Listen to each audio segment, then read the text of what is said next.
Тэгтээ мобильс оюутнууд ер нь бол яахгүй гэсэн үг тий. Багш мэргэслэр суралцах оюутнуудын төлбөрийг төлдөг гэсэн үг юм биш үү? Тийм угаасаа одоо нэг хим физик математик багш нар угаасаа айгу хомстоод байгаа шүү дээ. Хүүхдүүд ч гэсэн их амар хим хичээлийг их амар сонирхоо болцсон. Тэгэхээр ер нь бол нэлээд Монголд бол одоо ер нь бол мат физик химийн багш нарыг ер нь бол сургах хэрэгтэй гэж бодсон. Энэ талаар яг нэг тэгж оюутнуудын төлбөрийг төлж байгаа ч гэсэн давхар тэр оюутнууд нөгөө одоо хүмүүс гадар амар ярьж байгаа шүү дээ. Гээштэй онцгой хүмүүс тийш ороо тэгээд ямар ч тийм мэдлэггүй багш нар төрчихүүдэгээд элсэж орохтноос жоо өндөр шалгуур тавьсан дээрх. Тэгж бодож байна да.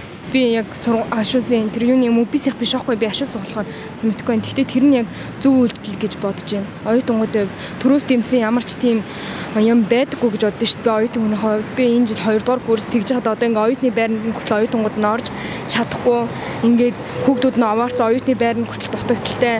Тэгээд сургалтын төлбөр энэ жил бараг саяар нэмэгдсэн байсан. Тэгээд энэ нь яг зөв гэж бодож байна. Ашуусын сувилхан сургууль дээр бас тийм юу орж ирсэн байсан. Тэрийг бас зөв гэж бодож байна. Сувилхан сургуулийн хамгийн дөрөнд гаргаж хэрэгцээ тагаа мэрэгчлүүдийнхаа төлбөрийг хөнгөлөх нь зөв гэж бодож байна.